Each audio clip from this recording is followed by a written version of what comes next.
اعوذ باللہ من الشیطان الرجیم، بسم اللہ الرحمن الرحیم۔ ہم سب کا خالق، رازق اور مالک اللہ تبارک و تعالی ہے، اور سب کو پلٹ کر اسی کی طرف جانا ہے۔ اسی پروردگار عالم نے اسلام میں وہ مایہ ناز ہستیاں پیدا کی ہیں کہ جن میں ایک نام حضرت علی رضی اللہ تعالیٰ عنہ کا آتا ہے، اور حضرت علی رضی اللہ تعالیٰ عنہ کی پیدائش 17 مارچ سن 600 عیسوی مہینہ رجب کا تھا اسلامی، اور 13 تاریخی دن جمعہ کا تھا، اور آپ کی پیدائش خانہ کعبہ کے اندر ہوئی تھی۔ حضرت علی رضی اللہ تعالیٰ عنہ کی وفات 21 رمضان 40 ہجری میں، یعنی 29 جنوری سن 661 عیسوی میں آپ کی وفات ہوئی تھی۔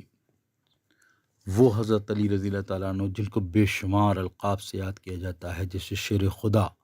فاتح خیبر، داماد رسول، مولود خانہ کعبہ، علم کا دروازہ، مولا کائنات، بچوں میں سب سے پہلے ایمان لانے والی شخصیت حضرت علی رضی اللہ تعالیٰ عنہ کی ہے۔ حضرت علی رضی اللہ تعالیٰ عنہ وہ اکیلی شخصیت ہیں جن کی پیدائش خانہ کعبہ میں ہوئی۔ آپ کے والد کا نام حضرت ابو طالب اور والدہ کا نام فاطمہ بنت اسد ہے۔ یہ دونوں لوگ ہی بہت ہی نیک انسان ہیں دونوں، اور ان لوگوں نے آخری دم تک حضرت محمد رسول اللہ صلی اللہ علیہ وسلم کا ساتھ دیا۔ حضرت علی کی پیدائش پر حضرت علی کے والد رضی اللہ تعالیٰ عنہ نے آپ کا نام زید اور والدہ نے حیدر رکھا، اور حضور صلی اللہ علیہ وسلم نے آپ کا نام علی دیا۔ ابو الحسن، ابو التراب آپ کی کنیت ہے۔ مرتضیٰ اور شیر خدا وغیرہ لقب تمام، اور جناب امیر کے نام سے بھی آپ پکارے جاتے ہیں۔ پیدائش کے بعد حضرت محمد رسول اللہ صلی اللہ علیہ وسلم نے حضرت علی رضی اللہ تعالیٰ عنہ کو اپنے پاس لے لیا، اپنی کفالت میں لے لیا، اور تاکہ اس کم سن بچے کی پرورش کر سکیں اور اپنے محسن چاچا کا معاشی بوجھ کچھ ہلکا کر سکیں۔ اور اس کی ایک وجہ یہ بھی تھی کہ حضور صلی اللہ علیہ وسلم کی پرورش حضرت ابو طالب رضی اللہ تعالیٰ عنہ نے کی تھی، اور رسول اللہ صلی اللہ علیہ وسلم چاہتے تھے کہ ان کا جو احسان ہے وہ بھی، اس کا بھی کچھ معاوضہ ادا ہو سکے۔ جب حضرت محمد صلی اللہ علیہ وسلم نے نبوت کا اعلان کیا تو اس وقت حضرت علی رضی اللہ تعالیٰ عنہ کی عمر صرف 10 برس کی تھی، اور آپ ایمان لانے والے میں سب سے پہلے تھے، اور آپ وہ پہلے بچے ہیں بچوں میں جنہوں نے سب سے پہلے اسلام قبول کیا۔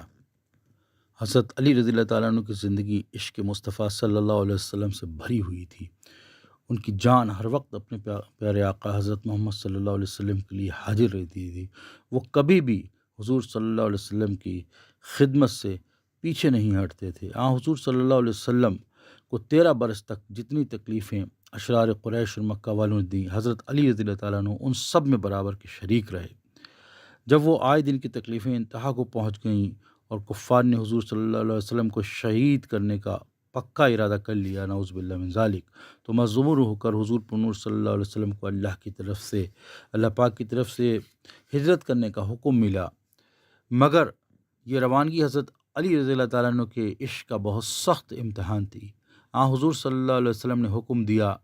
کہ علی، آج رات کو کفار مجھے قتل کرنا چاہتے ہیں، لہٰذا اب میں یہاں نہیں ٹھہر سکتا، تم میرے بستر پر لیٹ جاؤ، اور صبح کو اٹھ کر جن جن لوگوں کی امانتیں اور رقمیں میرے پاس رکھی ہیں ان لوگوں کو سونپ کر تم مدینہ شریف چلے آنا۔ یہ کوئی معمولی بات نہیں تھی کہ ان خون کے پیاسے لوگوں کے سامنے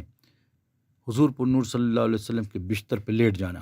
کفار مکہ کا یہ کام کتنا عجیب و غریب تھا کہ وہ ایک طرف تو حضور صلی اللہ علیہ وسلم سے اتنی نفرت کرتے تھے، بدترین دشمن تھے، لیکن امانت کے طور پر اپنی چیزیں حضرت محمد رسول اللہ صلی اللہ علیہ وسلم کے پاس ہی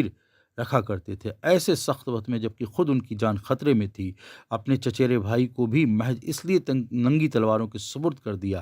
کہ کفار مکہ کی جو امانتیں ہیں اور نقدی ہے ان کو واپس کر دی جائے۔ اس خوفناک اور مہیب رات نبی کریم صلی اللہ علیہ وسلم کے بستر پر لیٹنا، جب کہ گھر کو چاروں طرف سے خونخوار قاتلوں نے، جو مکہ کے چنے ہوئے بہادر بھی تھے، قتل کرنے پر آمادہ ہوں۔ حالانکہ یہ ہرگز کوئی آسان کام نہیں تھا، مگر حضرت علی رضی اللہ تعالیٰ عنہ جن کو بستر پر لیٹ کر اپنی موت سامنے نظر آ رہی تھی، حضور صلی اللہ علیہ وسلم کے عشق میں اتنے سرشار تھے کہ بڑے ذوق و شوق سے ایک لمحہ تعامل کیے بغیر آگے بڑھے، اور پھولوں کی سے سمجھ کر اس بستر پر لیٹ گئے، اور وہ کہتے ہیں، حضرت علی رضی اللہ تعالیٰ عنہ کہتے ہیں کہ جتنی اچھی نیند مجھے اس رات آئی تھی، زندگی میں اتنی اچھی نیند کسی اور رات نہیں آئی۔ بلا شبہ حضرت علی رضی اللہ تعالیٰ عنہ کا یہ کارنامہ ان کی زندگی کے تمام کارناموں میں سب سے بلند ہے۔ صبح جب ہوئی تو حضرت محمد صلی اللہ علیہ وسلم سورہ یاسین کی کچھ ابتدائی آیتیں پڑھ کر کے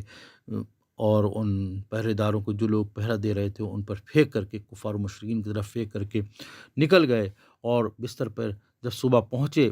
یہ دشمن لوگ تو انہوں نے دیکھا حضرت علی رضی اللہ تعالیٰ عنہ یہاں لیٹے ہیں، تو بڑے حیرت زدہ ہوئے کہ پھر ان کو خانہ کعبہ میں لے گئے اور وہاں پوچھا کہ حضرت محمد صلی اللہ علیہ وسلم ہیں، کہاں ہیں؟ تو حضرت علی رضی اللہ تعالیٰ عنہ نے کہا مجھے اس بارے میں کچھ نہیں پتہ، اور حضور صلی اللہ علیہ وسلم پاس ہی غار ثور میں محفوظ تھے۔ اس وقت حضرت علی رضی اللہ تعالیٰ کی عمر صرف 23 سال کی تھی۔ مدینہ شریف پہنچ کر جب نبی کریم صلی اللہ علیہ وسلم نے مہاجرین اور انصار میں مواخات یعنی بھائی چارہ کروایا تو حضرت علی رضی اللہ تعالیٰ عنہ کو اپنا بھائی بنایا۔ بلا شبہ یہ کوئی کم اعزاز نہیں تھا جو بارگاہ رسالت سے حضرت علی رضی اللہ تعالیٰ عنہ کو ملا ہو، اور ہجرت کے تقریباً 1.5 سال بعد حضور صلی اللہ علیہ وسلم نے اپنی سب سے چھوٹی بیٹی حضرت فاطمہ الزہرا رضی اللہ تعالیٰ عنہ کا نکاح حضرت علی رضی اللہ تعالیٰ عنہ سے کر دیا۔ اور ایک بات یاد رکھنے کی ہے، جب مدینہ کے دوران جب یہ لوگ کام کیا کرتے تھے، مسجد نبوی کی تعمیر ہو رہی تھی اور حضور صلی اللہ علیہ وسلم لوگوں کو دین کی طرف بلانے میں لگے رہتے تھے، دین کے ارکان سمجھانے میں لگے رہتے تھے، تو یہ سوچتے تھے کہ ہم لوگ ایک دن کام کریں گے، مزدوری کریں گے، لیکن حضور نور صلی اللہ علیہ وسلم کو حضرت علی رضی اللہ عنہ نے منع فرما دیا کہ نہیں، اللہ کے رسول صلی اللہ علیہ وسلم آپ مزدوری نہ کیجیے، اور خود ایک یہودی کی یہاں آپ نے مزدوری کی، اور اس میں 16 کھجوریں جو ملتی تھیں اس میں سے 8 حضور پر نور صلی اللہ علیہ وسلم کو دیا کرتے تھے اور 8 خود استعمال کرتے تھے۔ حضرت علی اور حضرت فاطمہ الزہرا رضی اللہ تعالیٰ عنہ کی شادی بھی امت کے لیے ایک بہت بڑی مثال ہے۔ اگرچہ حضرت علی رضی اللہ تعالیٰ عنہ غریب تھے، نہ تو کوئی آمدنی کا ذریعہ تھا، نہ کوئی جائیداد پاس تھی، نہ کوئی اثاثہ اور نہ کچھ سرمایہ رکھتے تھے، مگر ایمان اور اخلاص اور تقوی پرہیزگاری کی دولت سے مالا مال تھے۔ اللہ کے رسول صلی اللہ علیہ وسلم نے بس اسی بات پر نظر کی اور مال و دولت کی پرواہ کی بغیر اپنی نور العین حضرت فاطمہ الزہرا لخت جگر کو حضرت علی رضی اللہ تعالیٰ عنہ کے حوالے کر دیا۔ آج امت کو یہ غور کرنا چاہیے کہ ہم مالدار لوگوں کو تلاش کرتے ہیں، چاہے ان کا کردار کیسا بھی ہو، لیکن اگر اس کے پاس دولت ہے، جائیداد ہے، تو ہم ایسے لڑکوں کی تلاش کرتے ہیں، لیکن حضور پر نور صلی اللہ علیہ وسلم نے اپنی بیٹی کے لیے کیسا شوہر چنا آپ خود سمجھ سکتے ہیں۔ نکاح کی تقریب کے بعد رخصتانہ جب رخصت ہونے کی رسم نہایت سادگی کے ساتھ ادا کی گئی۔ ایک بستر، ایک چادر، 2 چکیاں، 2 مٹی کے گھڑے، ایک مشکیزہ اور ایک لکڑی کا پیالہ، یہ تھا سید النساء کا جہیز۔ حضرت علی رضی اللہ تعالیٰ عنہ نے جب کچھ بھی نہیں ان کے پاس تھا، رہنے کے لیے مکان بھی نہیں تھا، کھانے کے لیے روٹی بھی نہیں، زرہ بیچ دی، اپنے گھوڑے کی زرہ کو بیچ کر کے شادی اور ولیمے کا سامان کیا۔ یہ زرہ 125 دینار میں فروخت ہوئی۔ ایک انصاری حارث بن نعمان نے اپنا مکان دے دیا اور اس میں آپ نے اپنی دلہن کو اتارا اور اس طرح اپنی ازدواجی زندگی کی شروعات کی۔ حضرت حسن، حضرت حسین اور حضرت محسن رضی اللہ تعالیٰ عنہ آپ کے 3 بیٹے ہیں، حضرت زینب، حضرت ام کلثوم آپ کی 2 بیٹیاں ہیں۔ حضرت فاطمہ الزہرا رضی اللہ تعالیٰ عنہ کے بطن سے پیدا ہوئے ہیں۔ جب تک حضرت فاطمہ الزہرا رضی اللہ تعالیٰ عنہ حیات رہیں، حضرت علی رضی اللہ تعالیٰ عنہ نے دوسرا نکاح نہیں کیا، لیکن حضرت نبی کریم صلی اللہ علیہ وسلم کے انتقال کے 6 مہینے کے بعد جب حضرت فاطمہ الزہرا رضی اللہ تعالیٰ عنہ کی وفات ہو گئی تو پھر آپ نے ایک کے بعد دیگرے 8 عورتوں سے نکاح کیا، اور سب سے ملا کر کے 14 لڑکے اور 17 لڑکیاں آپ کی اولاد میں آئیں، اور آپ کی خلافت سن 656 سے لے کر کے 661 عیسوی تک رہی۔ جب غزوات کا سلسلہ شروع ہوا تو حضرت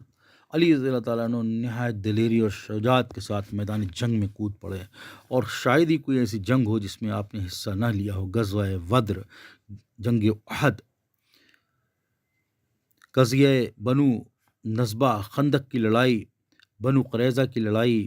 بنو سعد کی سرقبی، صلح حدیبیہ، غزوہ حنین، دراصل سب لڑائیوں میں حضرت رضی اللہ تعالیٰ عنہ حضور صلی اللہ علیہ وسلم کے ساتھ ہو کر کے داد شجاعت دیتے رہے۔ خیبر کا مضبوط قلعہ آپ ہی کے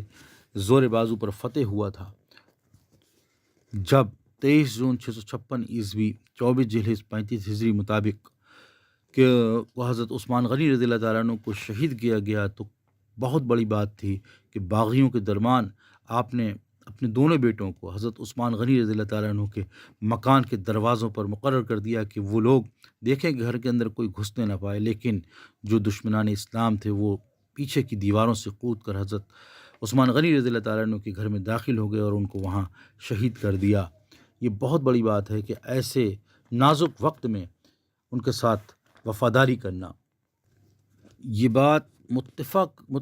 متفقہ طور پر تسلیم شدہ ہے کہ اتقاء، پرہیزگاری، علم اور دانش اور فہم و ذکا کے لحاظ سے حضرت علی رضی اللہ تعالیٰ عنہ کا مقام نہایت بلند و بالا، اور تمام صحابہ کرام رضی اللہ تعالیٰ عنہ آپ کے اس بلند مقام کا اعتراف کرتے تھے۔ ام المومنین حضرت عائشہ صدیقہ رضی اللہ تعالیٰ عنہ جیسی فاضلہ عورت نے کئی مرتبہ آپ کے علم و فضل کا اعتراف کیا ہے۔ فاروق اعظم حضرت عمر فاروق رضی اللہ تعالیٰ عنہ جیسے بالغ نظر انسان نے ہمیشہ آپ کے مشورے لیے ہیں اور آپ رضی اللہ تعالیٰ عنہ کے مشوروں پر عمل کیا ہے۔ حضرت معاویہ رضی اللہ تعالیٰ عنہ شام میں بیٹھے ہوئے دین کے بعض مشکل مسئلے آپ ہی کو خط میں لکھ کر کے حل کیا کرتے تھے۔ قرآنی علوم اور معارف میں آپ بے نظیر ماہر تھے، اور ہر آیت کے متعلق آپ جانتے تھے کہ وہ کب، کیوں اور کہاں اور کس کے متعلق نازل ہوئی۔ قرآن پاک کی تفسیر اور آیت کی تشریح کرنے، قرآنی معارف بیان کرنے اور مطالب قرآن کی توضیح کرنے میں آپ کی قابلیت مسلمہ ہے۔ علم الفرائض اور حدیث النبوی کے آپ زبردست عالم ہیں، کیونکہ 30 سال کے عرصے تک حضرت نبی کریم صلی اللہ علیہ وسلم کے فیض محبت سے، صحبت سے گھر کے اندر اور باہر مستفید ہوتے رہے۔ ہر صورت میں ارشاد نبوی پر رازداں اور مزاج سناش رسول آپ سے زیادہ اور کون ہو سکتا تھا۔ حدیث کی کتابوں میں جو روایتیں آپ سے منقول ہیں ان کی تعداد 586 ہے۔ یہ تعداد حالانکہ کم معلوم پڑتی ہے، اور اس کی وجہ یہ ہے کہ آپ روایت کرنے میں اپنے پیشرو خلفاء کی طرح نہایت درجہ محتاط تھے۔ آپ کی مقدموں کو حل کرنے کی جو ذہانت تھی وہ لاجواب تھی۔ قرآن شریف کی آیت ہے، مومن کی فراست سے ڈرو کیونکہ وہ اللہ کے نور سے دیکھتا ہے، اور ایسے کئی واقعات ہیں جن کا آپ نے بے شمار لاجواب ایسا فیصلہ عطا فرمایا ہے جو واقعی میں دماغ کو سوچنے پر مجبور کر دیتا ہے۔ ایک بار آپ کے سامنے ایک بڑا ہی دلچسپ مقدمہ پیش کیا گیا جس کی کیفیت زر بن جیش کی روایت سے امام سیوطی نے اپنی تاریخ الخلفاء میں لکھی ہے۔ قصہ یہ ہوا کہ دو مسافر چل رہے تھے، چلتے چلتے ایک پیڑ کے سائے میں بیٹھ کر انہوں نے کھانا کھانا چاہا، چنانچہ دونوں نے اپنے اپنے دسترخوان کھول دیے اور کھانے بیٹھ گئے۔ ایک کے دسترخوان میں 5 روٹیاں تھیں اور دوسرے کے پاس 3۔ ابھی دونوں نے کھانا شروع ہی نہیں کیا تھا کہ اچانک ایک تیسرا مسافر آ گیا۔ اسے بھی بھوک لگی ہوئی تھی اور وہ آتے ہی ان دونوں کے ساتھ روٹیاں کھانے بیٹھ گیا۔ روٹیاں جو کہ کل 8 تھیں اور کھانے والے 3۔ جب کھا پی کر فارغ ہوئے تو تیسرے مسافر نے اپنی جیب سے 8 درہم نکالے اور پہلے 2 مسافروں کے سامنے یہ کہہ کر رکھ دیے کہ یہ اس کھانے کی قیمت ہے جو میں نے تمہارا کھانا کھایا ہے۔ جب تیسرا مسافر 8 درہم دے کر کے چلا گیا تو دونوں آدمیوں میں سے ایک نے کہا کہ بھائی میری 5 روٹیاں تھیں اور تمہاری 3، لہٰذا 5 درہم میرے اور 3 تمہارے۔ مگر 3 روٹیوں والا مسافر ان 5-3 کی نسبت پر رضامند نہ ہوا اور کہنے لگا، نہیں بھائی، یہ انصاف کی تقسیم نہیں، ہم تینوں نے برابر کھانا کھایا ہے، لہٰذا تقسیم بھی برابر ہونی چاہیے، اس لیے 4 درہم، 4 تم لے لو اور 4 مجھے دے دو۔ واہ واہ، یہ اس طرح سے ہو سکتا ہے؟ جب میری 5 روٹیاں تمہاری صرف 3 روٹیاں، تو انصاف کی روح سے 5 درہم کا مستحق میں ہوں اور 3 درہم کے حصے تمہارے حصے میں آتے ہیں۔ ساری بحث صرف 1 درہم کی کمی بیشی پر تھی، مگر دونوں میں سے کوئی جھگڑا ختم کرنے کو تیار نہ ہوا تو معاملہ حضرت علی رضی اللہ تعالیٰ عنہ کی عدالت میں پیش کیا گیا۔ معاملے پر غور کرنے کے بعد جس شخص کی 3 روٹیاں تھیں اس کی طرف مخاطب ہو کر حضرت علی رضی اللہ تعالیٰ عنہ نے فرمایا، میاں تمہارا بھائی تمہیں 3 درہم اپنی خوشی سے دے رہا ہے، یہ کیوں نہیں لے لیتے؟ تمہارے آپس میں لڑنے سے تو یہ بہتر ہے کہ تیسرا مسافر تمہیں کچھ بھی نہ دیتا۔ 3 روٹی والے مسافر نے عرض کی، حضور بے شک اس وقت تو کچھ بھی جھگڑا نہ ہوتا، لیکن اب جب کہ 8 درہم موجود ہیں تو میں اپنے حصے سے کم کیوں کر لوں؟ جناب امیر رضی اللہ تعالیٰ عنہ نے فرمایا، میاں تمہارا ساتھی تمہیں 3 درہم دینے پر رضامند ہے، یہی لے لو اور قصہ ختم کرو، کیونکہ اس میں تمہارا فائدہ ہے۔ 3 روٹیوں کے مالک نے کہا، جناب میں کچھ نہیں جانتا، حق اور انصاف کے ساتھ جو فیصلہ ہے وہ کر دیجئے، نہ میرا حق اس کو دیجئے اور نہ اس کا حق مجھے دیجئے۔ حضرت علی رضی اللہ عنہ نے ارشاد فرمایا، اگر حق اور انصاف کی پوچھتے ہی ہو تو یہی صحیح، انصافاً اور قانوناً تمہارے حصے میں 8 میں سے صرف 1 درہم آتا ہے اور اب تمہیں یہی ملے گا۔ یہ عجیب و غریب فیصلہ سن کر جتنے لوگ وہاں موجود تھے حیران رہ گئے، اور دونوں مدعی اور مدعا علیہ بھی۔ آخر 3 روٹی والے نے کہا کہ حضور، میری عقل یہ سمجھنے سے قاصر ہے کہ میں 8 میں سے صرف 1 درہم کا کس طریقے سے مستحق ہوں، مجھے سمجھا دیجیے۔ اگر واقعی میرے حصے میں انصافاً 1 درہم آتا ہے تو مجھے اس کے لینے میں کوئی اعتراض نہیں۔ حضرت علی رضی اللہ تعالیٰ عنہ نے فرمایا، ہاں یہ بات تم نے ٹھیک کہی، بہتر ہے سن لو، کس طرح تم صرف 1 درہم کے مستحق ہو، تمہارا ساتھی 7 درہم کا۔ بات یہ ہے کہ تم تینوں نے 8 روٹیوں میں سے برابر برابر حصہ کھایا ہے، چونکہ تم 3 آدمی تھے، اس لیے ہر روٹی کے 3 ٹکڑے کرو اور تبھی برابر کھا سکتے ہو۔ اس طرح 8 روٹیوں کے 24 ٹکڑے ہوئے، لہٰذا تینوں کے 8 ٹکڑے روٹیوں کے کھائے، کیونکہ یہی ہے نا، یہ ٹھیک ہے نا؟ دونوں نے کہا، ہاں حضور ٹھیک ہے۔ حضرت علی رضی اللہ تعالیٰ عنہ نے فرمایا، اب آگے چلو، تمہاری 3 روٹیوں کے 9 ٹکڑے ہوئے، اس میں سے 8 یعنی 24 ٹکڑوں میں سے 1/3 تم نے کھائے، تمہاری روٹیوں میں صرف 1 ٹکڑا بچا۔ تمہارے ساتھی کی 5 روٹیاں تھیں جن کے 15 ٹکڑے ہوئے، اور 15 میں سے 8 اس نے کھائے، یعنی وہی 24 کی تہائی، اور 60 ٹکڑے اس کے بچ گئے۔ تو تمہارا 1 ٹکڑا اور تمہارے ساتھی کے 60 ٹکڑے، کل 8 ٹکڑے ہوئے جو اس تیسرے مسافر نے کھائے۔ اب اس نے چلتے وقت انہیں 8 درہم دیے، اور چونکہ اس نے تمہارے 8 ٹکڑوں میں سے 1 ٹکڑا کھایا، اس لیے تمہیں صرف 1 درہم ہی ملے گا، اور تمہارے ساتھی کے 60 ٹکڑے کھائے، اس لیے اس کے حصے میں 7 درہم آتے ہیں۔ اس پر 3 روٹیوں والا شخص شرمندہ ہوا اور لاجواب ہو کر چپ ہو گیا، اور اسے وہی 1 درہم لینا پڑا۔ اپنے خاص علم و فضل اور اصابت رائے کی وجہ سے آپ کو حضرت حضور صلی اللہ علیہ وسلم کا پرائیویٹ سیکرٹری ہونے کا بھی اعزاز حاصل ہے۔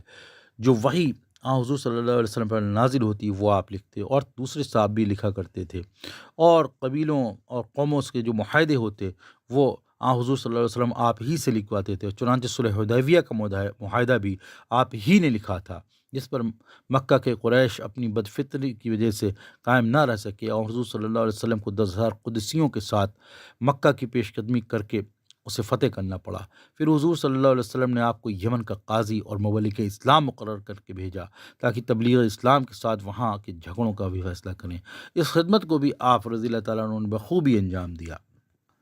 تصوف یعنی باطنی پاکیزگی اور تزکیہ نفس میں تو جو درجہ حضرت علی رضی اللہ تعالیٰ عنہ کو حاصل ہے، اس کا انداز اس سے لگایا جا سکتا ہے کہ ہمارے صوفیہ کے تمام سلسلے آپ ہی پر ختم ہوتے ہیں، اور جو نکات اور معارف آپ نے تصوف کے متعلق وقتاً فوقتاً ارشاد فرمائے ہیں، وہ تمام صوفیہ اکرام کے نزدیک سنگ میل کی حیثیت رکھتے ہیں۔ ایک مرتبہ ایک شخص حضرت امیر معاویہ رضی اللہ تعالیٰ عنہ کے پاس آیا، اور آپ نے ان سے حضرت علی رضی اللہ تعالیٰ عنہ اس کے بارے میں پوچھا۔ واقعہ یہ ہے کہ حضرت امیر معاویہ رضی اللہ تعالیٰ عنہ نے حضرت علی کے رفیق فرار اسدی سے کہا کہ فرار، تم علی کے ساتھ ایک مدت تک رہے ہو، ان کے کچھ اوصاف تو مجھ سے بیان کرو تاکہ ان کے متعلق مجھے کوئی اور نئی بات تمہارے ذریعے سے معلوم ہو۔ اس پر پہلے تو فرار نے عرض کیا، مگر جب حضرت امیر معاویہ رضی اللہ تعالیٰ عنہ نے بہت اصرار سے پوچھا تو کہنے لگا، امیر المومنین وہ نہایت بلند عزائم کے مالک اور بڑے مضبوط ارادے کے انسان ہیں۔ بہت سوچ کر اور نہایت غور سے جس بات پر قائم ہو جاتے تھے پھر اس سے نہ ہٹتے تھے، چاہے کتنی ہی مشکل پیش آئے۔ ان کا کلام عام طور پر بہت مختصر لیکن جامع ہوتا تھا، کیونکہ وہ کوئی بھی لفظ بغیر سوچے سمجھے نہیں بولا کرتے تھے۔ ان کے فیصلے نہایت عادلانہ اور نہایت عاقلانہ ہوتے تھے۔ مقدمے کا فیصلہ کرنے میں نہ وہ کسی پر ظلم کرتے تھے اور نہ زیادتی۔ ان کی ہر بات میں حکمت پھوٹتی تھی، اور ان کے ہر قول سے دل کو فرحت خوشی حاصل ہوتی تھی۔ وہ ہمیشہ دنیا اور اس کی دلچسپی سے الگ رہتے تھے۔ رات کی تاریکی اندھیرے ان کو مرغوب نہ تھی، کیونکہ وہ اس میں اپنے معبود کے آگے بڑی توجہ اور انہماک کے ساتھ جھکے رہتے تھے، اور اس کے حضور عاجزانہ دعاؤں سے منہمک رہتے تھے۔ وہ نہایت عبرت پذیر دل کے اور بہت غور و فکر والے دماغ رکھتے تھے۔ ان کا لباس معمولی ہوتا تھا اور خوراک بھی بہت معمولی۔ اس روٹی کے سوکھے ہوئے ٹکڑے پانی میں بھگو کر کے تناول فرمایا کرتے تھے۔ انہوں نے کبھی اپنے ساتھیوں کے اوپر اپنے آپ کو نمایاں کرنے کی کوشش نہیں کی۔ وہ ہم سے بہت اعلیٰ اور بلند ہونے کے باوجود ہمارے درمیان بہت بے تکلفی کے ساتھ رہتے تھے۔ ہم بڑی آزادی کے ساتھ جو کچھ چاہتے ان سے پوچھتے، اور اب وہ اپنی بڑائی کا خیال کیے بغیر نہایت سادگی کے ساتھ ہم سے باتیں کیا کرتے تھے۔ لیکن اس بے تکلفی کے باوجود ان کی ہیبت اور ان کا وقار اتنا زیادہ تھا کہ ہمیں آزادی کے ساتھ ان کے سامنے بولنے کی ضرورت نہیں ہوتی تھی۔ وہ متقی اور پرہیزگار انسان کی قدر کرتے اور غریبوں کے ساتھ نہایت محبت سے پیش آتے تھے۔ ان کے حضور میں ظالم ڈرتا ہوا آتا تھا، چاہے وہ کتنا ہی بڑا آدمی ہو، اور مظلوم ان کے انصاف سے محروم نہیں جاتا تھا، چاہے وہ کتنا ہی چھوٹا آدمی ہو۔ میں نے ان کی تاریک راتوں میں چمکتے ہوئے تاروں کی چھاؤں میں کئی بار اشک بار آنکھوں کے ساتھ یہ کہتے ہوئے سنا ہے، اے مردار دنیا، جا اور کسی اور کو فریب دے، میں کبھی بھی تیرے بس میں نہیں آؤں گا۔ اے مردار، میں تجھے 3 طلاق دے چکا ہوں اور کبھی تیری طرف رجوع نہیں کروں گا، کیونکہ تیرا اندرون گندگیوں سے اور تیرا بیرون لعنتوں سے بھرا ہوا ہے۔ تیری عمر تھوڑی قلیل ہے، تیرا وجود عارضی ہے، پھر میں تجھ سے کیوں دل لگاؤں؟ اے میرے خدا، میرا سفر لمبا ہے اور میرا توشہ زیادہ رہ سفر کا سامان نہ ہونے کے برابر ہے، میرا راستہ کٹھن ہے اور میری راہ دشوار گزار ہے۔ بس اے میرے آقا اور اے میرے مالک، مجھے اپنے فضل و رحمت سے پار پہنچا، کیونکہ تیری اعانت اور تیری نصرت کے بغیر منزل مقصود تک نہیں پہنچ سکتا۔ فرار اسدی کی زبان سے یہ جملے سن کر کے حضرت امیر معاویہ رضی اللہ تعالیٰ عنہ کی آنکھوں میں آنسو آ گئے اور فرمایا، اللہ تعالیٰ ابو الحسن پر رحم فرمائے، وہ واقعی ایسے ہی تھے جیسا تم نے بیان کیا۔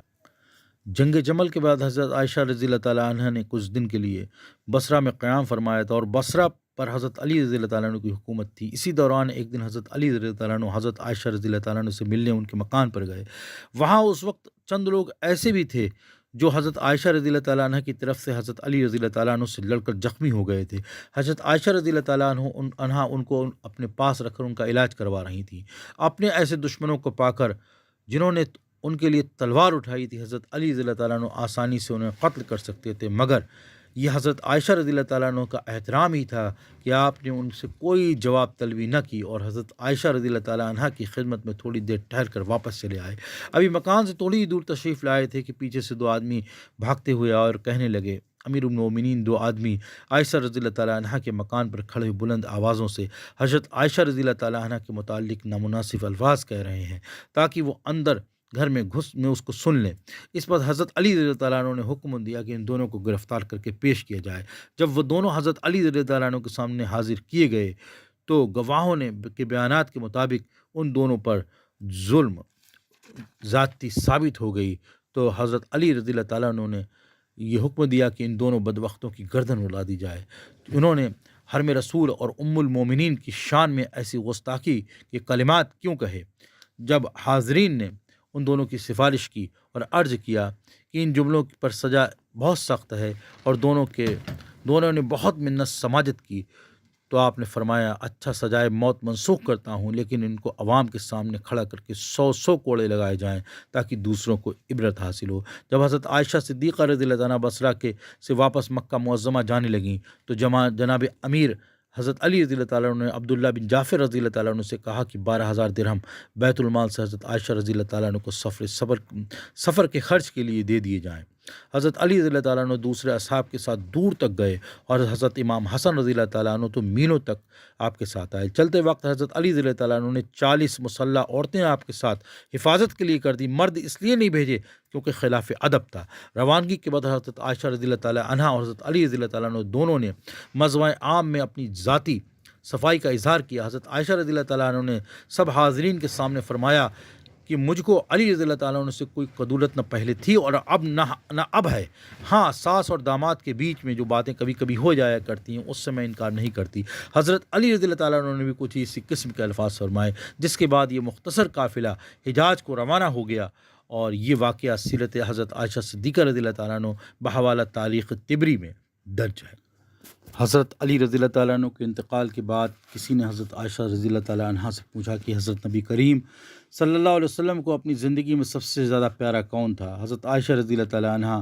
نے فوراً جواب دیا کہ حضرت فاطمہ الزہرا رضی اللہ تعالیٰ عنہ۔ اس پر پوچھنے والے نے دریافت کیا کہ مردوں میں؟